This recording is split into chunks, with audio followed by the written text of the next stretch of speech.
السلام عليكم كل اخواتي وكل حبايب حمو بيكا. طالع بس اتكلم معاكم شويه.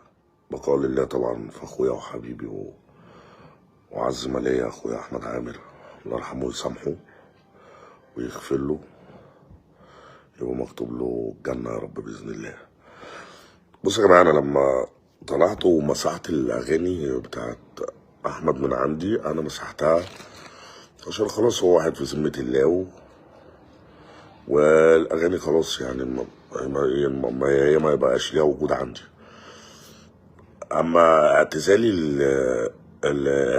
اللي انتوا منتشر، احنا نعتزل ليه؟ او احنا اولا مش بنعمل حاجه غلط، لقمة عيشنا واكل عيشنا، واحنا مفيش اي حاجه تانية غير هي دي شغلتنا وهي دي مكاننا. واولا في ناس كتيره بتاكل عيش من ورا مننا، يعني مش انا لوحدي، لا، في فوق ال 24 ولا 26 نفر بياكلوا عيش فاتحين بيوت.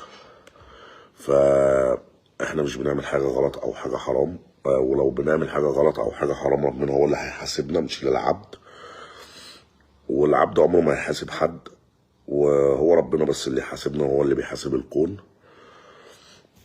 كومنت اللي كتب واحد مش عارف والله يعني ايه اللي داير، فحد من عندي كتب له باذن الله قريب.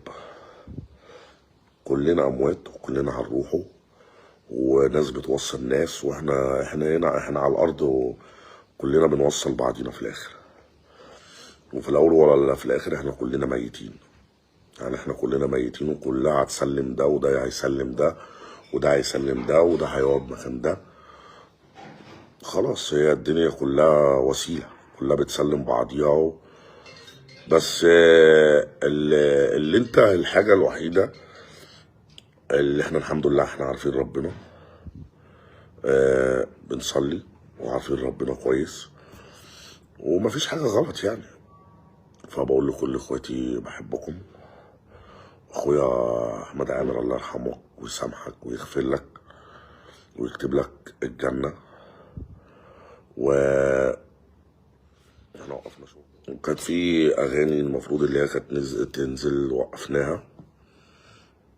الاغاني ديت وقفت بالفعل 5 6 7 ايام. وحابب بس اقول لكم الحاجه اللي احنا بنحبوها.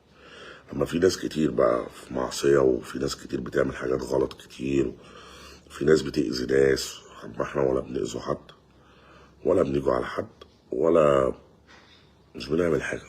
اما في ناس بقى بتأذي بقى بجد، يعني في ناس بتأذي بجد، وفي ناس مؤذيه بجد، وفي ناس بتضر ناس على حساب ناس.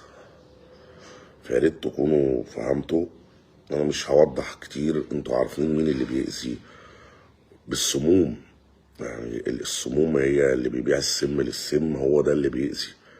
لما احنا ما بنأذوش حد ولا عمرنا بنيجي على حد، وعارفين ربنا كويس وحامدينه، وفي كل وقت بنقول ألف حمد وشكرك يا رب على نعمتك والنعمة اللي احنا فيها، وده فضل من ربنا علينا.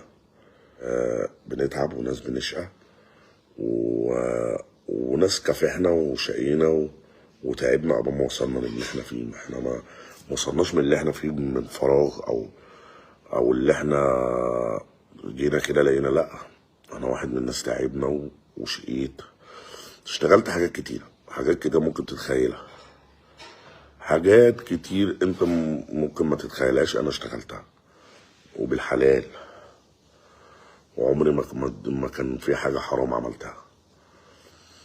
والغنى ده حاجه احنا بنحبوها، حاجه احنا بنحبوها اكيد، ومش هنبطلوها. يعني انا واحد من الناس، انا مش هبطل غنى، او اللي انا ابطل اغني، او اللي انا ابطل اوصل صوتي بطريقتي، او ان انا اعبر